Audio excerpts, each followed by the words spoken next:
Essential question. When is it important to show kindness? Snow White and Rose Red by Brothers Grimm, retold by Daniel Munn. Illustrated by Olivia Chin Mueller. Once was a woman who lived in a cottage with her two kind and cheerful children, Snow White and Rose Red. The girls often ran about the forest and gathered berries.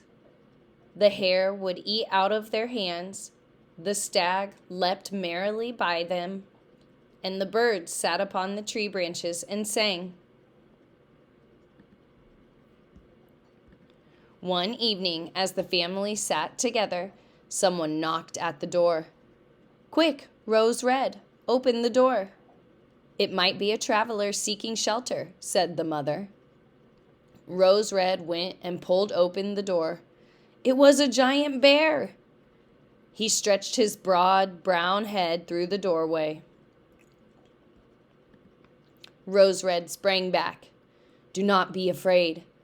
I will do you no harm," said the bear. "I am half frozen and only want to warm myself by your fire." "Poor bear," said the mother. "You may rest here by the hearth. You will be safe from the cold weather." In the morning, the children opened the door. The bear trotted out across the snow into the forest. The bear returned every evening at the same time and sat himself down by the hearth. The family came to expect their visitor each night. They kept a warm blanket ready for him and saved some of their dinner. They never locked the door until after their friend arrived. Spring finally came. "Thank you," said the bear. "You have been so kind, but I must go into the forest and find my treasure. The dwarf who stole it lives below the frozen ground during the winter. Now, as the sun warms the earth, he comes out to steal again." Snow White sadly unbolted the door. As the bear hurried out, he caught against the bolt and a piece of his furry coat tore off. For a moment, Snow White thought she saw gold shining through it.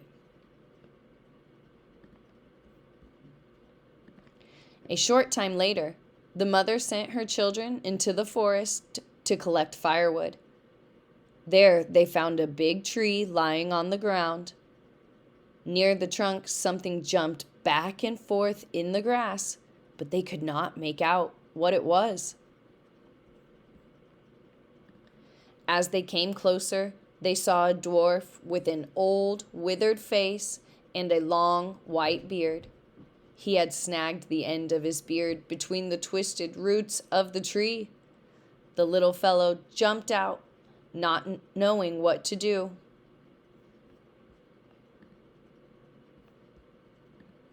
He glared and cried, "Why do you stand there? Come over here and help me." The children tried very hard, but they could not pull the beard free.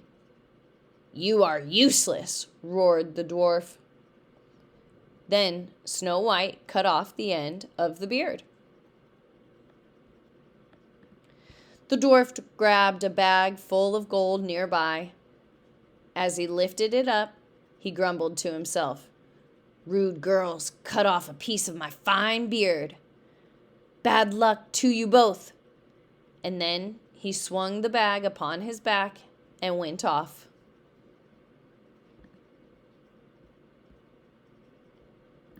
Later, the mother sent her two daughters to town. The road led them across a field where they noticed a large bird hovering in the air. It sank lower and lower. "Ah! Help me!" came a loud cry. They ran up and saw that the bird had snatched the dwarf. The children grabbed the little man and pulled until the bird let him go. The dwarf cried, "You could have done that more carefully. You tore my coat." Then he took up the bag of gold and slipped away into his hole. The girls, used to his rudeness, went on their way.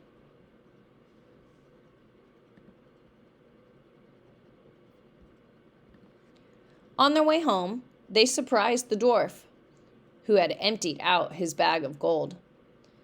The children stood still and stared at the treasure. "Why are you staring?" shouted the dwarf accusingly. His face became crimson with rage. Just then, a bear came trotting toward them. The dwarf cried, "Dear Mr. Bear, spare me! I will give you my treasure." The dwarf scurried away while the bear began to gather the gold.